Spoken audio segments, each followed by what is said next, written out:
ओम नमः सिद्धेभ्यः। नमो अरिहन्ताणं नमो सिद्धाणं नमो आयर्याणं नमो उवज्झायाणं नमो लोय सव्यसाहुणम्।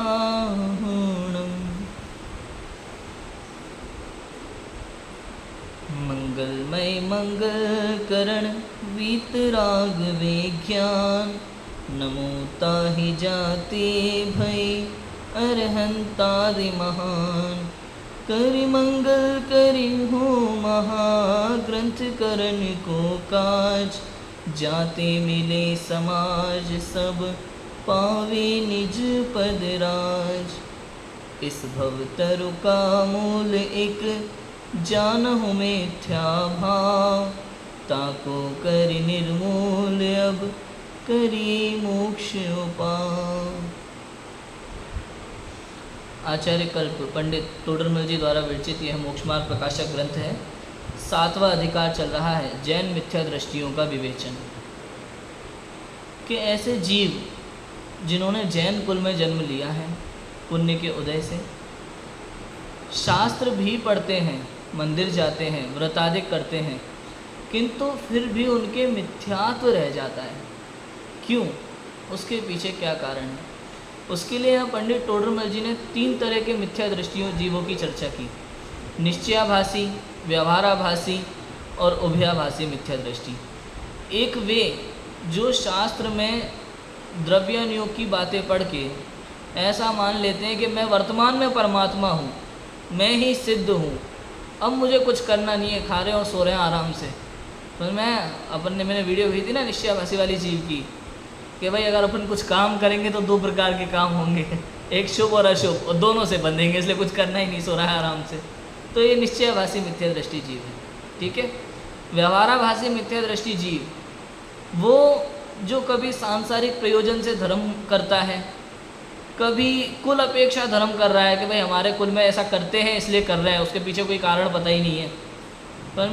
या फिर धर्म बुद्धि से भी जो धर्म करता है वो बिना सोचे, बिना समझे, बिना शास्त्र ज्ञान के, बिना तत्व विचार के जो संसार में चल रहा है बस वही करता जाता है और उसे धर्म मानता है। उसे पता ही नहीं है कि मैं धर्म कर भी रहा हूँ कि नहीं। क्यों? क्योंकि कभी स्वयं से ना तो शास्त्र पढ़ा, ना समझने की कोशिश की, जो चल रहा है उसको कर रहा है। ये एक प्रकार का व्यवहाराभासी मिथ्या दृष्टि जीव। उभयाभासी वो जो कहता है कि देखो भैया मुझे तो निश्चय व्यवहार के चक्कर में नहीं पड़ना। जिनवाणी में 2 प्रकार का मोक्ष मार्ग कहा है, एक निश्चय और एक व्यवहार, हम दोनों को मानेंगे। समझ में आया? तो उसको ये भी नहीं पता कि निश्चय क्या है, व्यवहार क्या है। उसको ये नहीं पता निश्चय व्यवहार युगपत होते हैं। यदि निश्चय है तो व्यवहार दिखेगा ही दिखेगा, और निश्चय नहीं है तो व्यवहार का कोई अर्थ नहीं है। ये सब चीज़ें हैं जो उसे नहीं पता। वो दोनों बात मानता है। वो वर्तमान में स्वयं को परमात्मा भी मान के बैठा हुआ है और देखा देखा व्रतादिक भी कर लेता है। हो सकता है कहीं ना कहीं काम हो जाए। तो इस हिसाब से वो उभयाभासी मिथ्या दृष्टि जीव है। तो ये तो 3 जीव वो हैं जो मोक्ष मार्ग से विपरीत दिशा में चल रहे हैं, टोटल संसार दिशा में चल रहे हैं, मोक्ष मार्ग से उन्मुख है, सम्यक्त्व से उन्मुख है, ये वो लोग हैं। चौथी बात यहाँ पंडित टोडरमल जी ने की है, सम्यक्त्व सन्मुख मिथ्या दृष्टि जीव। ऐसा जीव जिसको अभी सम्यक दर्शन तो नहीं हुआ है, किंतु वो सम्यक्त्व की दिशा की ओर मुड़ रहा है। मतलब सम्यक दर्शन के लिए जो चाहिए वो उसे समझ में आने लगा है, उसकी दिशा सही है। समझ में? पहले जो व्यवहाराभासी, निश्चयाभासी और उभयाभासी की चर्चा थी, ये समझ लो जैसे अपन को यहाँ से चेन्नई जाना है और अपन जा रहे हैं बेंगलोर हाईवे पे। ठीक है। तो चेन्नई नहीं पहुँचेंगे, कहाँ पहुँचेंगे? बेंगलोर। दूसरा, ये जो सम्यक सन्मुख मिथ्या दृष्टि जीव है, ये वो जीव है जो अभी चेन्नई पहुँचा तो नहीं है, लेकिन मार्ग वही है, रास्ता वही है। ये सम्यक सन्मुख मिथ्या दृष्टि जीव है। और ये कब तक सम्यक सन्मुख रहेगा? जब तक सम्यक दर्शन नहीं हो जाता तब तक ये सम्यक सन्मुख मिथ्या दृष्टि जीव रहेगा। अब पंडित टोडरमल जी ने यहाँ स्टार्टिंग में क्या कहा था कि सम्यक दर्शन के लिए क्या महत्वपूर्ण है, क्या चाहिए, और उनमें से हमारे पास क्या क्या है, इसकी चर्चा हम थोड़ी सी कर लेते हैं। शुरू में जो करी थी पहले दिन इस प्रकरण में, कि सबसे पहले तो मंद कषाय आदि का कारण पाकर, जीव कषाय बहुत है सब जीवों के अंदर, और एक इंद्रिय आदि जीवों में बहुत उनसे ज़्यादा कषाय है, लेकिन जहाँ मंद कषाय प्रति ना मंद कषाय ये एक इंद्रिय जीवों में भी पाई जाती है। मंद कषाय निगोदिया जीवों में भी, जो 608 जीव 6 महीने 8 समय में निगोद से निकलते हैं वो मंद कषाय के कारण से ही निकलते हैं। समझ में आया? तो मंद कषाय वहाँ भी है, तो मंद कषाय हमारे पास भी है। मंद कषाय आदि का कारण पाकर ज्ञानावरणादि का क्षयोपशम हुआ। ठीक है, अब एक इंद्रिय, दो इंद्रिय, तीन इंद्रिय, चार इंद्रिय, असंगी पंचेंद्रिय, संगी पंचेंद्रिय, यहाँ ज्ञानावरण आदि का क्षयोपशम बढ़ता जा रहा है। सभी जीवों के ज्ञानावरण का क्षयोपशम है।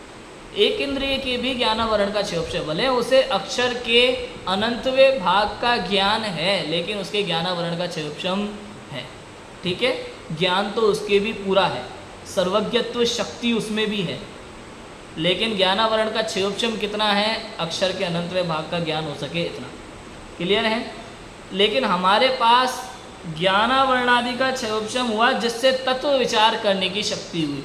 यहाँ बात आ गई सभी संगी पंचेंद्रिय जीवों की, मतलब इतना ज्ञानावरणादि का क्षयोपशम हमारा होना चाहिए कि आपको तत्व विचार की शक्ति हो, सही गलत के निर्णय लेने की योग्यता हो शुद्ध ज्ञान में।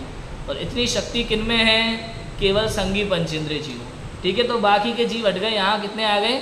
संगी पंचेंद्रिय जीव। इसके बाद शक्ति तो है, ज्ञानावरणादि का क्षयोपशम इतना हो गया कि तत्व विचार की शक्ति है, किंतु तत्व विचार नहीं करता। क्यों? क्योंकि मोह तीव्र है इस शरीर के प्रति, प्राप्त पर्याय में मोह, स्त्री पुत्र मकान दुकान के प्रति मोह, नाम धन प्रतिष्ठा पद आदि के प्रति मोह। और जब इसके प्रति इस जीव को इतना मोह होता है ना, तो वो भेद विज्ञान की ओर दृष्टि नहीं कर पाता, वो आत्म तत्व की ओर नहीं देख पाता। क्यों? क्योंकि उसे पर में सुख नजर आता है। इसलिए यहाँ लिखते हैं कि मोह मंद हुआ जिससे तत्व विचार में उद्यमी हुआ। समझ में आया? मतलब ज्ञानावरणादि का क्षयोपशम इतना है कि तत्व विचार की शक्ति हुई।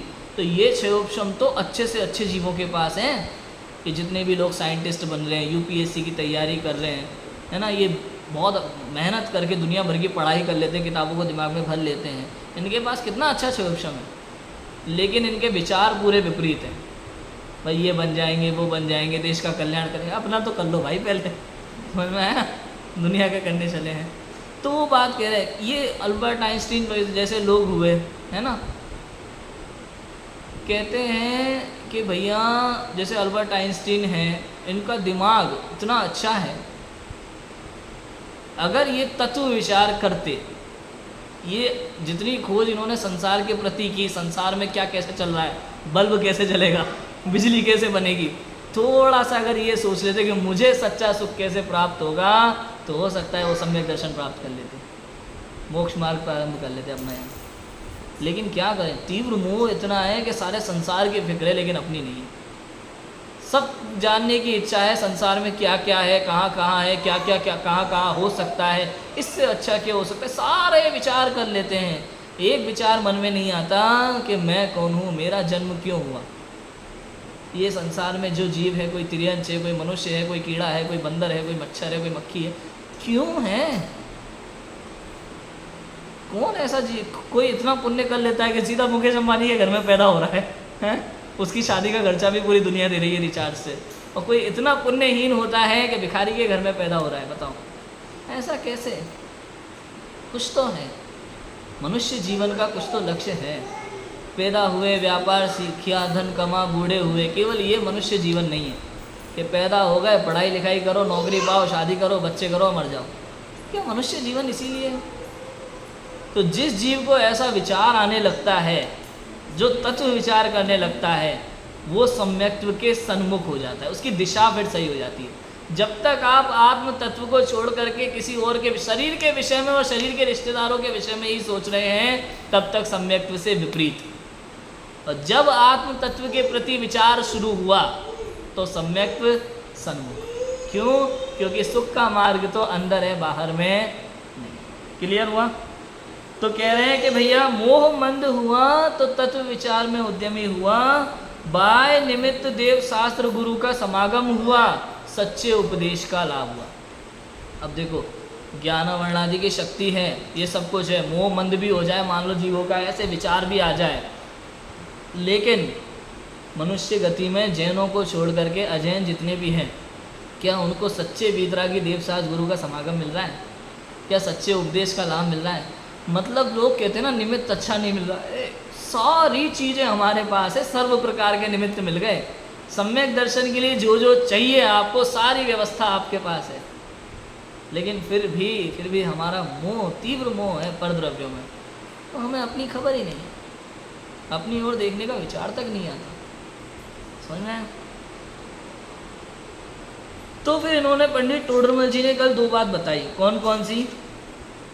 जो अपन ने 4 पॉइंट पढ़े थे ना महत्वपूर्ण, वो 4 पॉइंट की बात कि जीव को क्या करना चाहिए, सम्यक्त सन्मुख मिथ्या दृष्टि जीव क्या करता है, उसका जीवन कैसा होता है, उसकी सम्यक्त की प्रोसेस कैसी होती है कि कभी तो स्वयं ही विचार करता है। जब उसको ऐसा विचार आ जाए मैं कौन हूँ,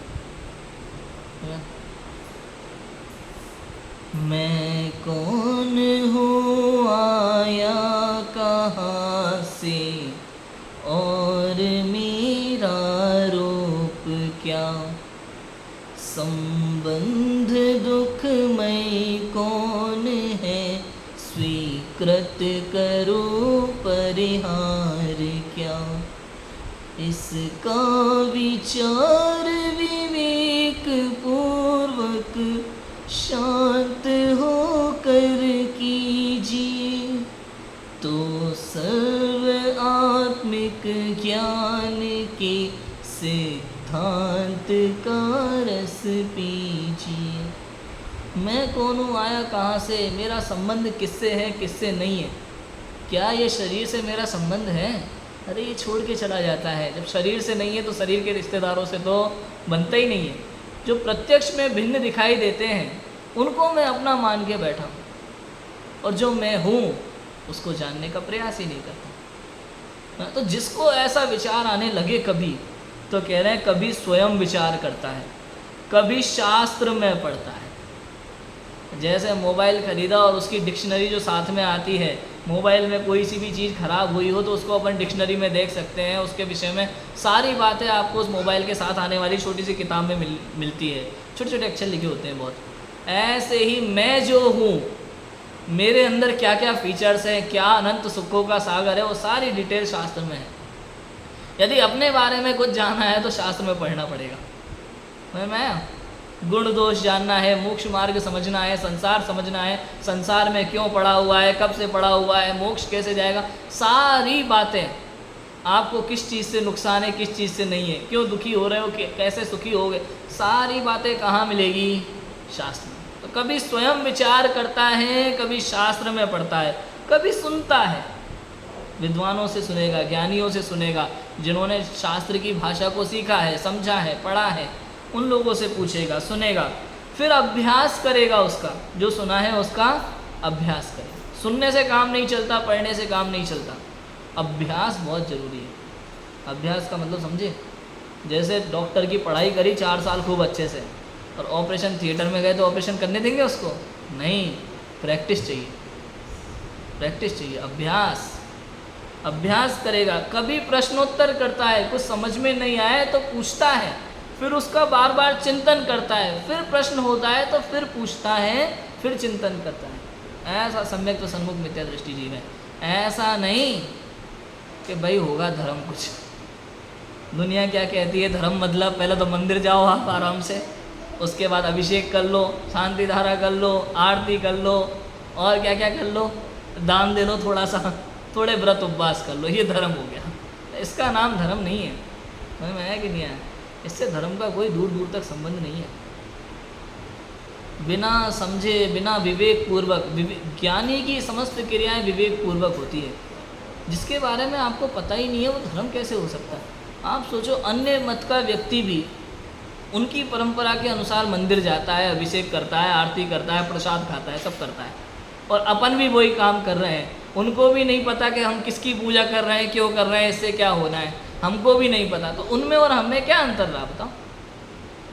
समझ में आ रहा है कि नहीं आ रहा? कोई अंतर नहीं, बस कर रहे हैं। दुनिया कहती है एक, दुनिया करते हो, हम भी कर रहे हैं, इससे कोई फल तो परिणामों का लगता है, अभिप्राय का लगता है, परिणाम बदल जाते हैं। आप नॉर्मली आप लौकिक में भी देखो अजय भाई, जैसे मान लो कोई व्यक्ति आया, अपने यहाँ शिविर लगा है, कोई व्यक्ति आया, तो नॉर्मली अपन किसी भी व्यक्ति से सामान्य लैंग्वेज में बात करते हैं। जब हमें पता चले कि ये व्यक्ति कैसा है, इस व्यक्ति का स्वाध्याय कितना है, इस व्यक्ति का अध्ययन कितना है, ये दूसरों के प्रति कैसे भाव रखते हैं, जब हमें उसके परिणामों का पता चलता है तो ऑटोमेटिकली सम्मान बदल जाता है कि नहीं, थोड़ा सा भाषा चेंज हो जाती है। व्यक्तित्व के विषय में जैसे ही पता चलता है हमारी भाषा में परिवर्तन आ जाता है। ऐसे ही जिन वीतरागी देवशास गुरु की पूजा पाठ आप आरती करते हैं, स्वाध्याय करते हैं, जो भी क्रियाएं आप मंदिर में करते हैं, अब तक अनजाने में कर रहे थे, उस समय क्या परिणाम थे, और जब आपको महिमा पता चलेगी उस समय जो परिणाम होंगे, पूजा के भाव होंगे, उसमें क्या डिफरेंस आएगा आप सोचो। समझ में आया कि नहीं यार? इसलिए कहा जान करके करो, अविवेक पूर्वक नहीं, विवेक पूर्वक क्रिया होनी चाहिए।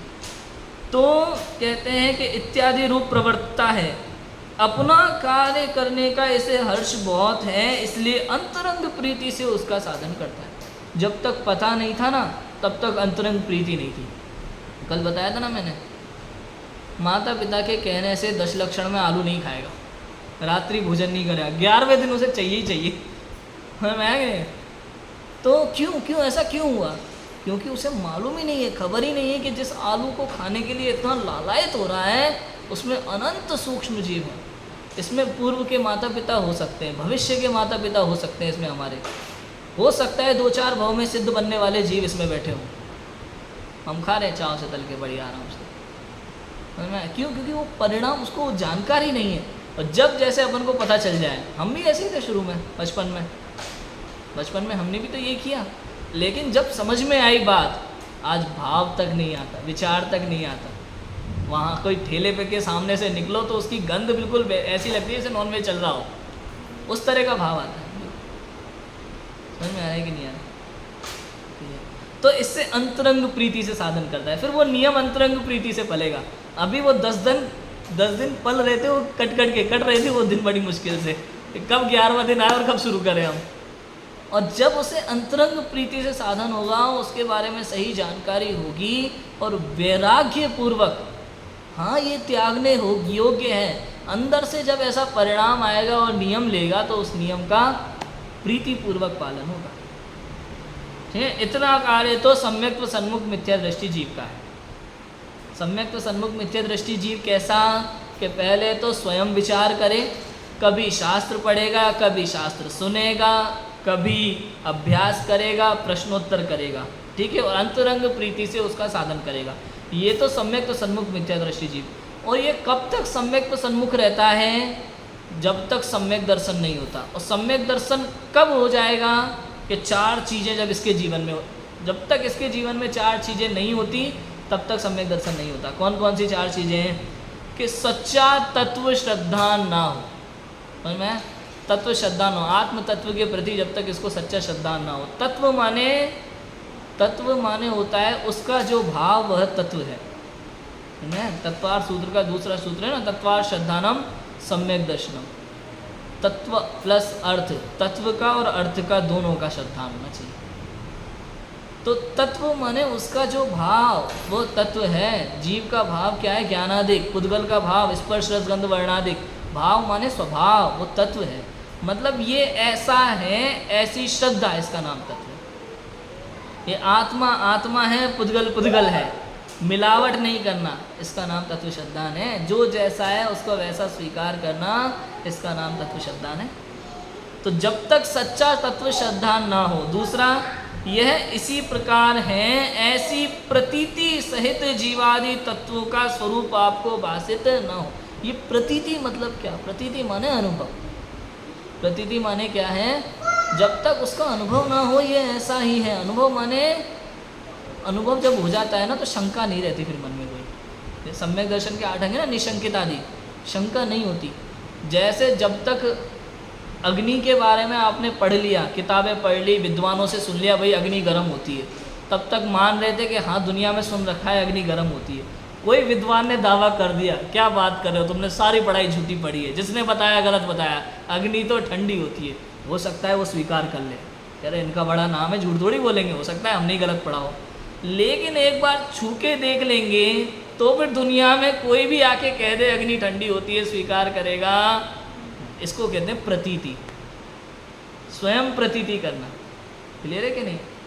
उदाहरण दिया था ना मैं बच्चे का, छोटा बच्चा भी कभी कभी क्या होता है, मोमबत्ती जल रही हो ना घर में, लाइट नहीं, आजकल तो लाइट रहती है, पहले नहीं होती थी, मोमबत्ती जलाते थे, तो बच्चे उस आग को पकड़ने जाते हैं, छोटे छोटे बच्चे आग को देखते ही पकड़ने जाते हैं। आप रोको तो मानेंगे नहीं, लेकिन आप एक बार जाने दो उसको, एक बार जब छू लेगा ना, उसके बाद दोबारा आप उसको भेजोगे, पकड़ के ले जाओगे, तो चिल्लाएगा कि नहीं नहीं जाना, ताता है मैं। तो ये कहते हैं प्रतीति। उस छोटे से बच्चे को, उसको नहीं पता अग्नि क्या होती है, उसको गर्म शब्द का मतलब नहीं पता, उसको ठंडे शब्द का मतलब नहीं पता, लेकिन उसने प्रतीति कर ली कि अग्नि क्या है। अब कोई भी उसको दुनिया में आके खड़ा कह दे नहीं बेटा छू ले, कोई बात नहीं, ठंडी है, सवाल ही नहीं है। हाँ बिल्कुल नहीं, इसे कहते हैं प्रतीति करना। जैसे पर्याय में अहम बुद्धि है, वैसे आत्मा में अहम बुद्धि ना आए तब तक सम्यक दर्शन नहीं होता। जैसे अपना नाम सुन के आया था ना, ओ हो मेरा नाम, मैं अपने काम के प्रति प्रशंसा, अपने मतलब यहाँ पूरी बात शरीर की है, इस शरीर का जो नाम है वो मैं अपना समझ के बैठा हूँ। प्राप्त पर्याय में तन्मयता, इसके प्रति इतनी अहम बुद्धि है कि मैंने मान लिया यही मैं हूँ। पढ़ाई में नंबर 1 आना है, खेल में नंबर 1 आना है, लोग तारीफ़ करें, ओ हो मेरी आवाज़, ओ हो मेरी शैली, ओ लोग तारीफ़ करते हैं, इसका नाम क्या है? पर्याय में अहम बुद्धि। पर ऐसी अहम बुद्धि एक बार अगर आत्म तत्व के प्रति आ जाए तो सम्यक दर्शन हो जाएगा। मतलब अनादिकाल से जो पर में लगा के बैठे हो ना बुद्धि, आप वो बुद्धि आपको स्वयं में लगानी है, इतना करना है और कुछ नहीं है। मतलब मोक्ष मार्ग कितना दूर है, आप सोचो। मोक्ष के लिए क्या चाहिए? एक ही काम, जो काम आप पर द्रव्यों में कर रहे थे अनादिकाल से, वो काम आज स्वद्रव्य में करना। क्या? ममत्व का परिणाम, अहम बुद्धि, एकत्व ममत्व बुद्धि। जैसी एकत्व ममत्व बुद्धि अनादिकाल से परद्रव्य के प्रति करते आ रहे हैं, ऐसी एकत्व ममत्व बुद्धि अब स्वयं की ओर करके देख लो तो काम हो जाएगा। इतना ही करना है, इससे ज़्यादा कुछ नहीं करना। और हित अहित रूप अपने भावों को ना पहचाने तब तक सम्यक दर्शन नहीं होता। स्टार्टिंग में लाइन थी, जब तक सच्चा तत्व श्रद्धा ना हो। फिर यहाँ लिखा है कि तब तक सम्यक्त्व के सन्मुख मिथ्या दृष्टि है। जब तक ये 4 पॉइंट नहीं है तब तक सम्यक्त्व के सन्मुख मिथ्या दृष्टि है। लेकिन सम्यक्त्व सन्मुख भी कब है? जो ऊपर की 2 लाइन में बताया था, कभी स्वयं विचार करता है, कभी शास्त्र पढ़ता है, कभी ये चीज़ें होना जरूरी है। ऐसा नहीं देखी देखा कर रहा है, वो तो मिथ्या दृष्टि है पूर्ण रूप से। क्लियर है? तो हित अहित रूप अपने भावों को ना पहचाने। कौन सा परिणाम मेरे लिए हित रूप है, कौन सा अहित रूप है? ये रागादि विकारी भाव, ये मेरे लिए अहित रूप है। अपेक्षा बताई थी मैंने कल इसके लिए आपको। जब बात मोक्ष मार्ग की अपेक्षा से हो तो व्रतादिक हित रूप है या अहित रूप है? पूजा पाठ का परिणाम, दया दान भक्ति का परिणाम, व्रतादिक का परिणाम के अहित रूप है। क्यों? क्योंकि इससे आश्रव बंद होता है, ये शुभ भाव है, इससे आश्रव बंद होता है। स्वर्ग आदि की प्राप्ति तो हो सकती है लेकिन मोक्ष की नहीं। तो मोक्ष मार्ग की अपेक्षा से जब बात करेंगे तो शुभ और अशुभ दोनों भाव आश्रव और बंध के कारण हैं, दोनों ही अहित रूप है। और जब बात संसार की अपेक्षा से होगी तो संसार मार्ग में अशुभ की अपेक्षा से शुभ को हित रूप माना जाएगा। क्यों? क्योंकि नरक में तो कोई जाना नहीं चाहता ना भाई। कोई ऐसा जीव हो जिसे घूमने की इच्छा हो तो अलग बात है, नहीं तो कौन जाना चाहेगा। तो उनके लिए कहते हैं भैया जो संसार की बात है, भाई अशुभ भाव से अच्छा है, ये सब काम करने से अच्छा थोड़ा मंदिर चले जाया करो, क्या दिक्कत है? और मैं खेलने कूदने जाते हो, सुबह सुबह मंदिर जाओ, थोड़ा पढ़ोगे लिखोगे तो शास्त्र की बात समझ में आएगी, तो वो उस हिसाब से हित रूप है। लेकिन जब बात मोक्ष मार्ग की दृष्टि से की जाएगी, जो लोग ये समझ लेते हैं कि यही मोक्ष का मार्ग है, तो कहते हैं ये अहित रूप भाव है, ये मिथ्यात्व है। क्योंकि शरीर की क्रिया शरीर में होती है, आत्मा का भाव आत्मा में होता है। जब अंदर में जितने जितने अंश में कषाय का अभाव होता है, उतने उतने अंश में वीतरागता प्रकट होती है, और जो वीतराग भाव प्रकट हुआ वो वास्तव में निश्चय से मोक्ष मार्ग है। और जितनी जितनी कषाय का अभाव होगा उस भूमिका में उस अनुसार बाय में व्रतादिक दिखाई देंगे, तब वो व्रतादिक बाय में व्यवहार से मोक्ष मार्ग कहने में आता है। समझ में आया कि नहीं आया? और जब तक अंदर में वीतरागता नहीं है तो व्रताधिक मोक्ष मार्ग कहने में नहीं आएगा, वो मिथ्याचारित रहेगा। ठीक है, क्लियर है? इतनी बातें कल हमने की थी। फिर तब तक सम्यक्त्व के सन्मुख मिथ्या दृष्टि है। यह जीव थोड़े ही काल में सम्यक्त्व को प्राप्त होगा, इसी भव में या अन्य पर्याय में सम्यक्त्व को प्राप्त होगा। मतलब जो जीव इतना तत्व विचार कर रहा है, अध्ययन कर रहा है, जो शुरू में 2 लाइन कही थी सम्यक्त्व सन्मुख मिथ्या दृष्टि की, कभी स्वयं विचार करता है, कभी शास्त्र पढ़ता है, कभी सुनता है, कभी अभ्यास करता है, कभी प्रश्नोत्तर करता है, ये जो जीव है, ये जीव सम्यक्त्व सन्मुख मिथ्या दृष्टि है, थोड़े ही काल में सम्यक्त्व को प्राप्त होगा, इस भव में या अन्य भव में सम्यक्त्व को प्राप्त होगा ही। बिल्कुल इतनी बात है भाई, जो आत्म तत्व की बात रुचि पूर्वक सुनता है, जो वास्तव में सच्चे सुख को प्राप्त करना चाहता है, आत्म तत्व को पाना चाहता है, ऐसा जीव अल्प काल में निश्चित रूप से मोक्ष प्राप्त करने वाला है। अब देखो क्या लिखा, इस भव में अभ्यास करके परलोक में त्रियंचादि गति में जाए तो वहाँ संस्कार के बल से देवशास्त्र गुरु के निमित्त बिना भी सम्यक दर्शन हो जाएगा, क्योंकि ऐसे अभ्यास के बल से मिथ्यात्व कर्म का अनुभागहीन होता है, जहाँ उसका उदय ना हो वही सम्यक हो जाता है। ये लाइन थोड़ी समझने जैसी है कर्णानियों की अपेक्षा से, कि अभी जो लाइन लिखी ना, इस भव में अन्य पर्याय में सम्यक को प्राप्त होगा। कई जीव ऐसे हैं वर्तमान में जो बिल्कुल सम्यक दर्शन प्राप्त करने के लिए लालायित हैं। उनको ऐसा लगता है बिना कुछ पढ़े, बिना कुछ समझे, बस मुझे कोई सम्यक दर्शन दे दे आकर के, जैसे बाजार में बिक रहा हो मैं तो, और टेंशन हो जाती है, अरे मनुष्य बल थोड़ा सा पढ़ लेते हैं, समझ लेते हैं ना कि सम्यक दर्शन बहुत ज़रूरी है, तो उसे टेंशन हो जाती है, अरे ये पर्याय हाथ से निकल जाएगी, सम्यक दर्शन नहीं हुआ तो मेरा क्या होगा। घबरा मत घबरा मत, तू बस तत्व विचार कर, तत्व चिंतन कर, बाकी समय पर छोड़, अपने आप सब हो जाएगा। तो कह रहे हैं इस भव में अभ्यास करके परलोक में त्रियंचादि गति में भी जाए तो वहाँ संस्कार के बल से देव गुरु शास्त्र के निमित्त बिना भी सम्यक हो जाए। त्रियंच गति में हो जाता है, नरक में हो जाता है, क्यों हो जाता है? कि पूर्व संस्कार के बल से, पूर्व के ऐसे संस्कार होते हैं, पूर्व में देशना सुनी होती है, और ऐसे अभ्यास के बल से मिथ्यात्व कर्म का अनुभागहीन होता है, ये दर्शन मोह का अनुभागहीन होता है। जैसे मतलब जब जब अपन आत्म तत्व का चिंतन करते हैं ना, जब जब हम ये स्वाध्याय करते हैं रुचि पूर्वक, उसकी बात नहीं है कि स्वाध्याय करते समय परिणाम कहीं और है, घड़ी की ओर समय जा रहा है, घड़ी की ओर परिणाम जा रहे हैं, विचार जा रहा है, दृष्टि जा रही है, उसकी बात नहीं है। लेकिन जो रुचि पूर्वक आत्म तत्व का चिंतन कर रहा है, शास्त्र में पढ़ रहा है, समझ रहा है, तो निश्चित रूप से उस समय मिथ्यात्व कर्म का अनुभागहीन होता है। अनुभाग माने उदय, 4 भेद है ना, प्रकृति स्थिति अनुभाग, प्रकृति प्रदेश स्थिति और अनुभाग, 4 भेद है कर्म के वहाँ। तो अनुभाग का अर्थ होता है वहाँ उदय, तो मतलब मिथ्यात्व कर्म का अनुभागहीन होता है, दर्शन मोह का अनुभाग वहाँ हीन होता है। कब हीन होता है? जब जीव आत्म तत्व के प्रति चिंतन कर, अनुभव नहीं, केवल चिंतन, विचार, तत्व विचार करता है उस समय। ये जो अपन बात कर रहे हैं रुचि पूर्वक, जो हम समझ रहे हैं, इस समय निश्चित रूप से मिथ्यात्व कर्म का अनुभाग हीन होता है। मतलब बिल्कुल वैसे जैसे हिंदू महाभारत में आता है ना, नहीं हिंदू रामायण में, हिंदुओं के रामायण में ऐसा आता है कि बाली को देख के, बाली के सामने जो आता था उसकी आदि शक्ति उसमें बाली में आ जाती थी। बिल्कुल ऐसे समझ लेना, अनुभागहीन, शक्ति कम हो जाती है मिथ्यात्व की जब तत्व के सामने आता है, तो तत्व विचार सामने होता है।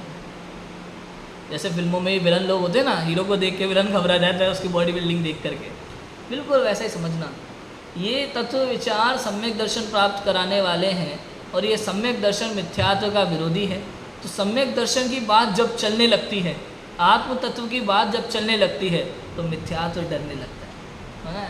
तो इसलिए लिखा दर्शन मोहनीय कर्म का अनुभाग उस समय क्या होता है?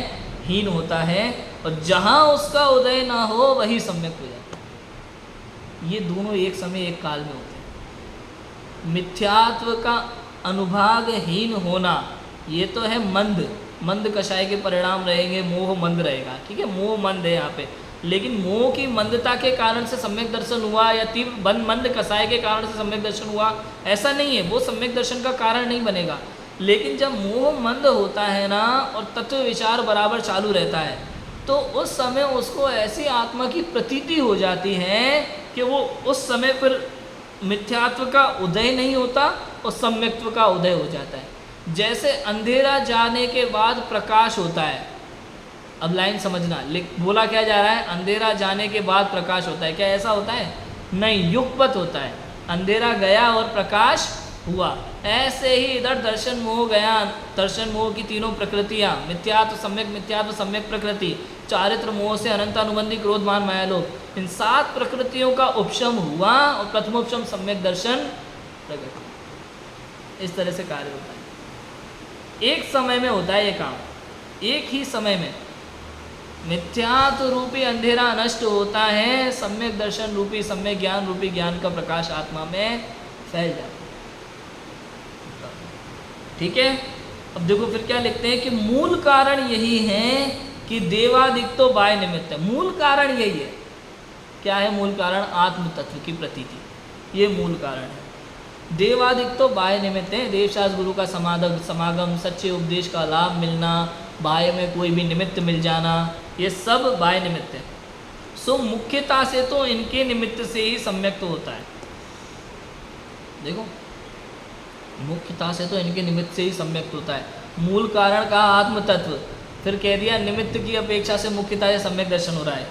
तारतम्य से पूर्व अभ्यास संस्कार से वर्तमान में इनका निमित्त ना हो तो भी सम्यक हो सकता है। मतलब मनुष्य गति में तो मुख्यता से सामने यही दिखाई देगा कि इनके निमित्त से सम्यक दर्शन होता है। वहाँ भी होता तो स्वभाव के बल से ही होता है, लेकिन सामने उपदेश का निमित्त दिखाई देता है, इसलिए वहाँ निमित्त का आरोप किस पे आएगा? जो भी सामने होगा उस पे आएगा। ठीक है, किंतु तारतम्य से पूर्व अभ्यास संस्कार से वर्तमान में इनका निमित्त ना भी हो तो भी सम्यक हो सकता है। जैसे वर्तमान में तीर्थंकर का अभाव है तो भी बिना समव शरण में बैठे बैठे सम्यक दर्शन हो सकता है कि नहीं हो सकता?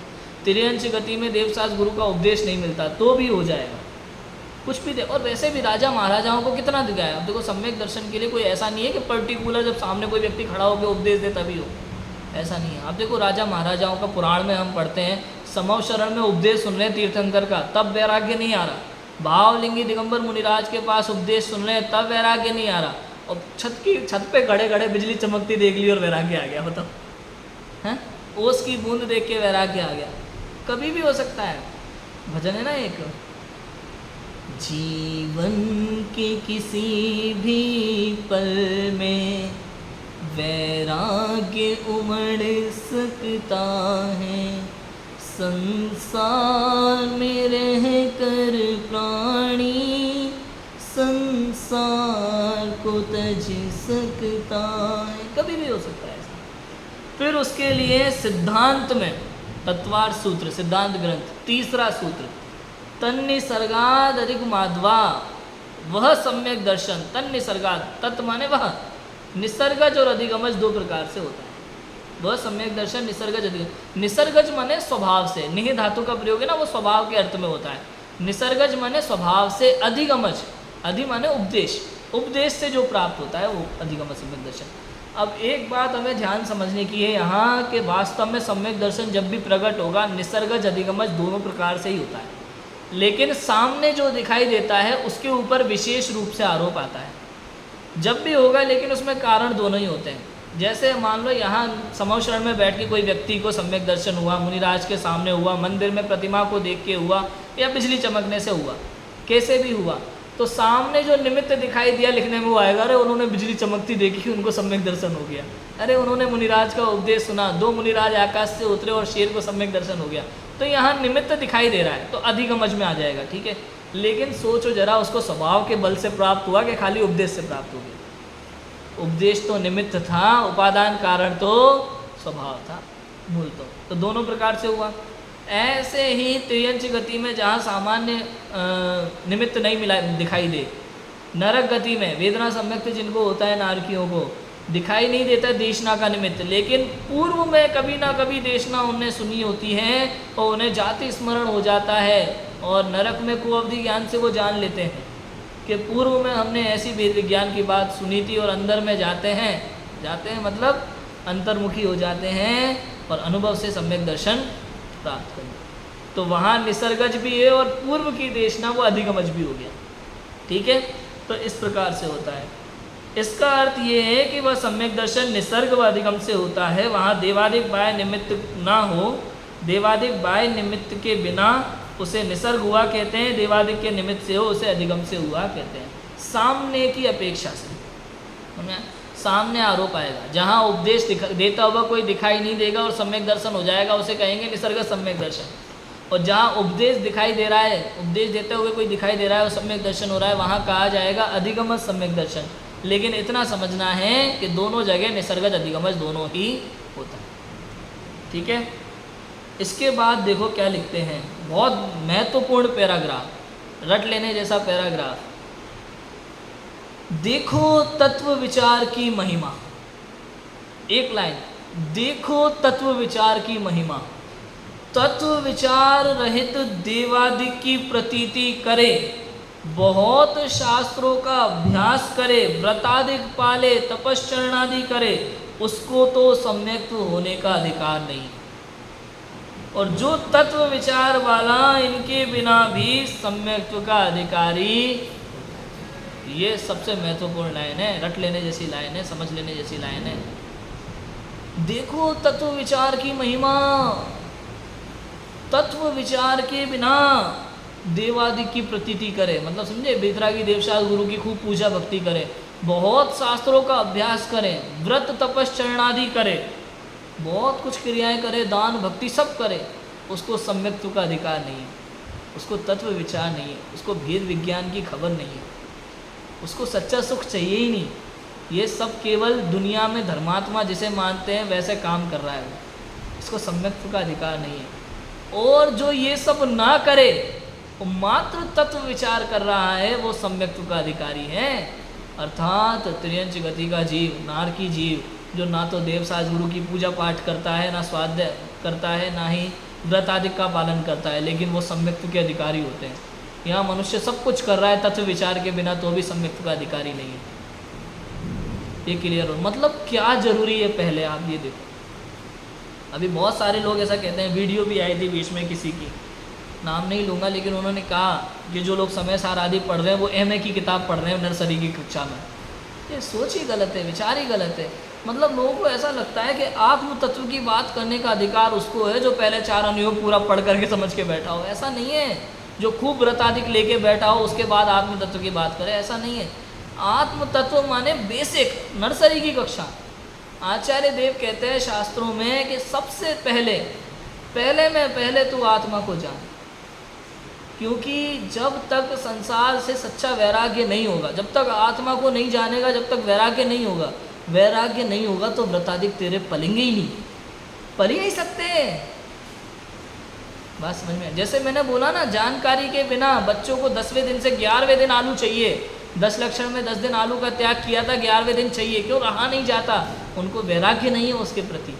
ऐसे ही जिनको आत्मानुभव नहीं है, सच्चा वैराग्य नहीं है, वो नियम ले लिया, मानो ब्रह्मचर्य का नियम ले लिया, अंदर में परिणाम वही है, बाय में वेश चोला पहना हुआ है बस।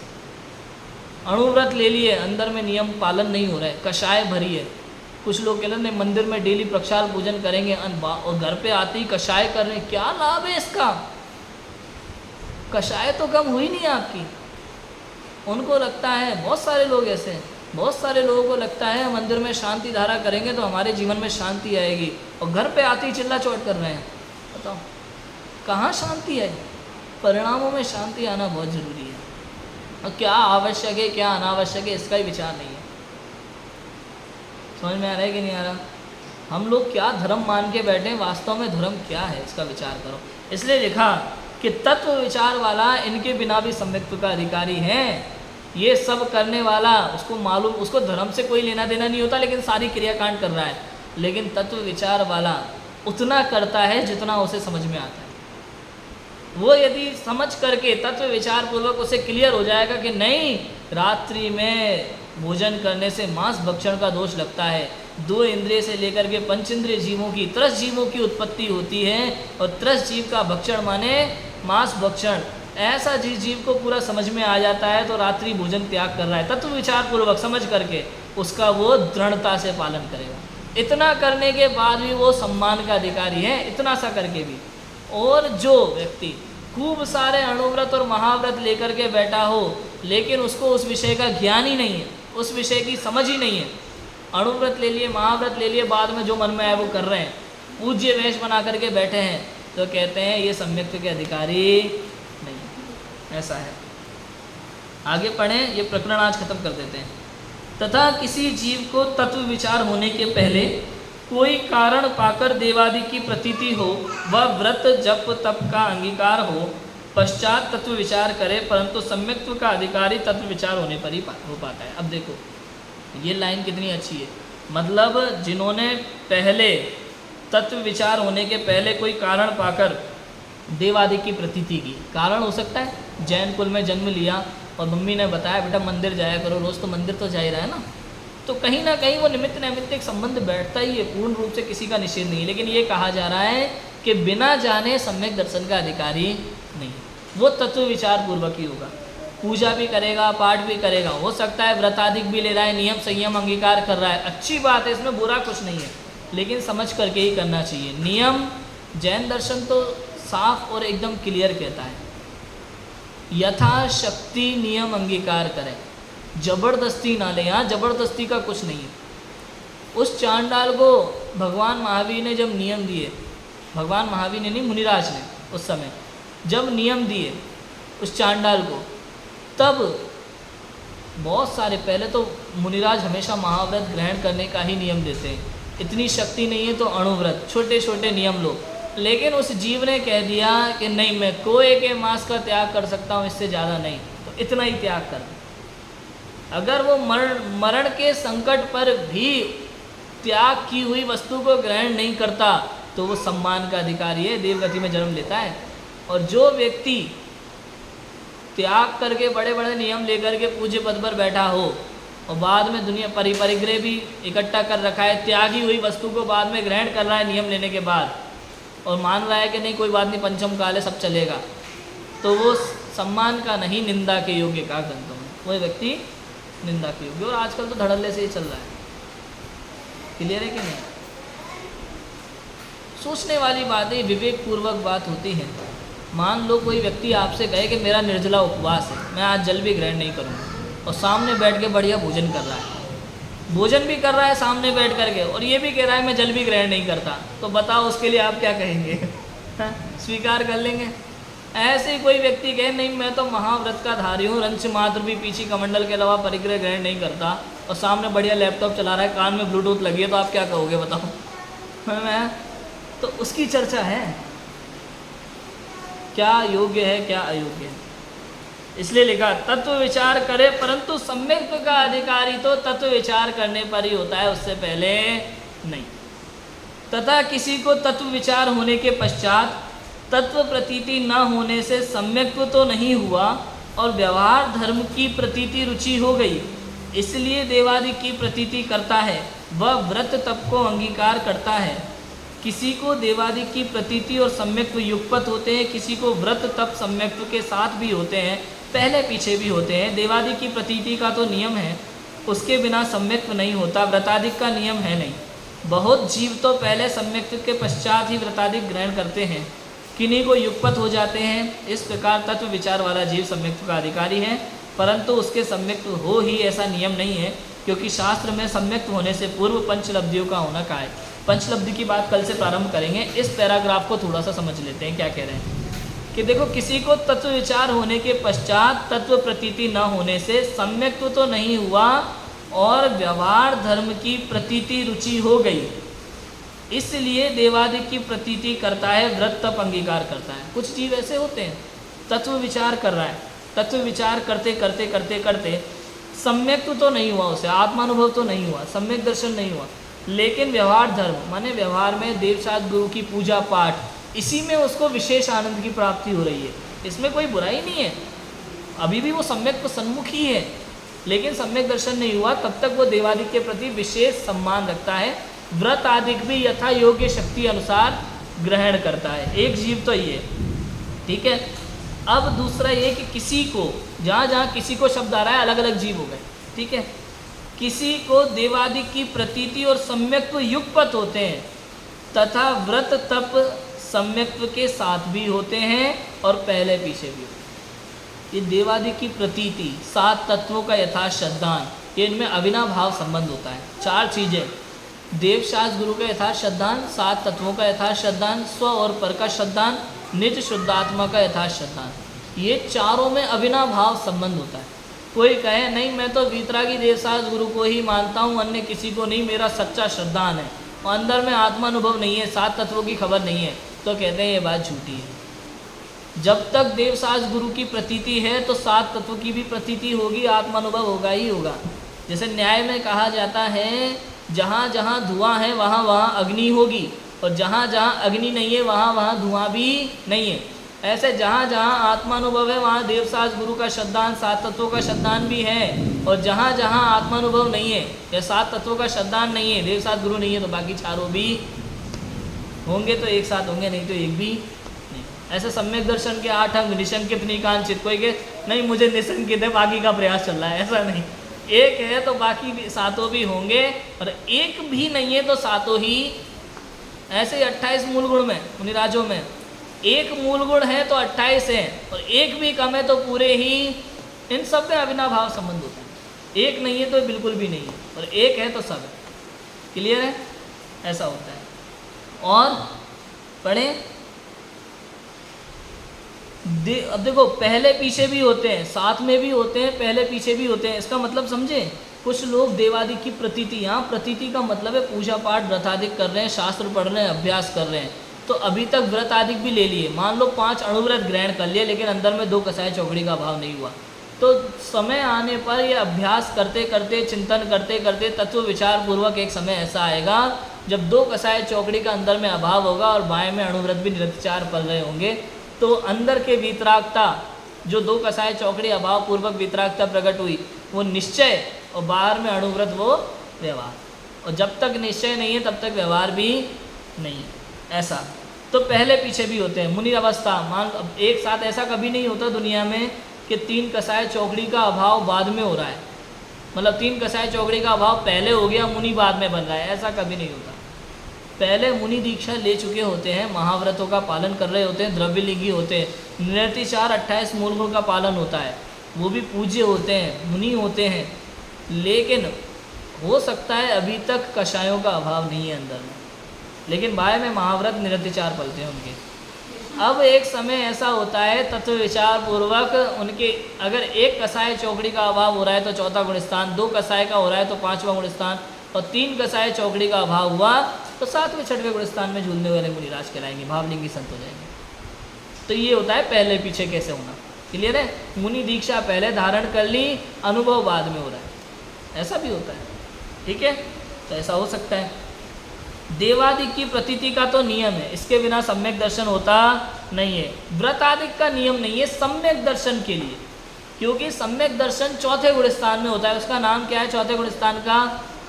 अविरत सम्यक्त्व। मतलब सम्यक दर्शन के लिए व्रतादिक आवश्यक नहीं है। पहले व्रतादिक की जब बात आ जाए तो यहाँ ये एकासना और उपास की चर्चा नहीं है। व्रतादिक माने अणुव्रत, 12 व्रत, 11 प्रतिमा, महाव्रत, इनको कहेंगे व्रतादिक। तो 5वें गुण स्थान से ये सारी शर्तें हैं व्रतादिक की। 12 व्रत ये पंचम गुण स्थानवर्ती जीव के होता है, 11 प्रतिमाएँ ये पंचम गुण स्थानवर्ती जीव के होता है। ये अणुव्रत जो है 12 व्रत में आते हैं, 5 अणुव्रत, 3 देशव्रत और 4 शिक्षा व्रत, ये कहलाते हैं 12 व्रत। ठीक है, और महाव्रत वो मुनिराजों के पाए जाते हैं 7वें 6वें गुण स्थान में।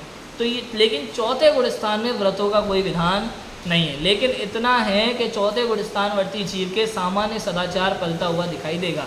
अन्याय, अनीति, अभक्ष का उसके त्याग होगा ही होगा, भूमि का अनुसार इतना उसके सदाचार पलता हुआ दिखाई देता है। व्रतादिक का आग्रह नियम उसके नहीं है।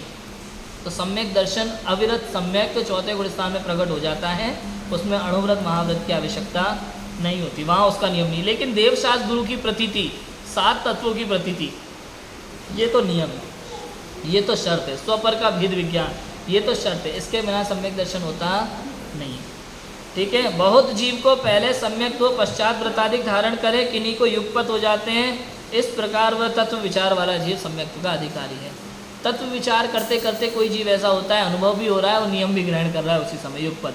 किसी को आगे पीछे होते हैं, किसी को युगपत हो जाते हैं, लेकिन होते हैं। लेकिन सम्यक्त्व का अधिकारी तो तत्व विचार होने पर ही होता है। तत्व विचार किए बिना आज तक किसी जीव को सम्यक दर्शन हुआ नहीं है, ना होता है, ना होगा। जब भी होगा तत्व विचार पूर्वक ही होगा, परंतु उसके सम्यक्त्व हो ही हो ऐसा नियम नहीं है। ये भी लिख दिया, तत्व विचार कर रहे हैं हम लोग, कर रहे हैं, सम्यक दर्शन हो ही जाएगा ऐसा नियम नहीं है। क्यों? सम्यक दर्शन के लिए 5 लब्धियों का होना जरूरी है। 5 लब्धि होना जरूरी है। क्षयोपशम, विशुद्धि, देशना, प्रायोग्य और करण, ये 5 लब्धियाँ होती हैं। अब कल से यहाँ 5 लब्धियों का स्वरूप ये प्रकरण प्रारंभ होगा। इस 7वें अधिकार का अपना लास्ट प्रकरण है, इसकी चर्चा अपन कल से करेंगे। अभी की बात को विराम देते हैं। ओम नमः सिद्धाय।